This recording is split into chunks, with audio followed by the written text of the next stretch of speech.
Hello hello. Uncle, ನಮ್ಮ ಅಮ್ಮ ನೀನ್ ಬಂದಿಲ್ಲ, ನೀವ್ ಮಾತಾಡ್ಸಿಲ್ಲ ಅಂತ ಊಟ ಮಾಡ್ತಾ ಇಲ್ಲ, ಬನ್ನಿ ಸಮಾಧಾನ ಮಾಡಿ. ನಿನ್ಗೆ ಎಷ್ಟು ವರ್ಷ ನಮ್ಮ ನಿನ್ಗೆ?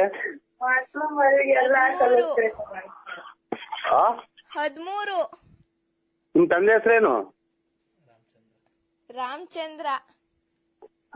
ಮೆಟ್ನಾಗ ಹೊಡೆದು ಅವ್ರಿಗೆ ಮನೆದಾಗ ಊರಿಗೆ ಬಂದು ಇರುವನು ನಾನು ಅಂಕಲ್ಲು ಅಲ್ಲ ಯಾತ್ರದ್ದು ಅಲ್ಲ, ನಮ್ದು ಬಳ್ಳಾಪುರ.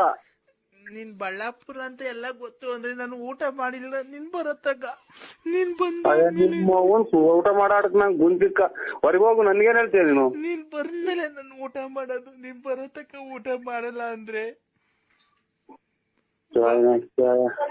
ಇಂಥವ್ರಿಂದಲೇ ಮಳೆ ಬೆಳೆ ಬರ್ದಂಗಾಗಿ ಪ್ರಪಂಚ ಹಿಂಗ್ ಅರ್ಧ ಬರ್ಧ ಕೊಚ್ಕೊಂಡು ಹೋಗಿ ಹೊರಗೆ ಹೋಗ್ತಾ ಇರೋದು ನಿಮ್ಮಂತರಿಂದಲೇ. ನಾನು ಇನ್ನೊಬ್ಳು ಮಗಳು ಮಾತಾಡ್ತಾಳೆ, ಮಾತಾಡಿ ಕರಿ ಅಪ್ಪನ್ನ.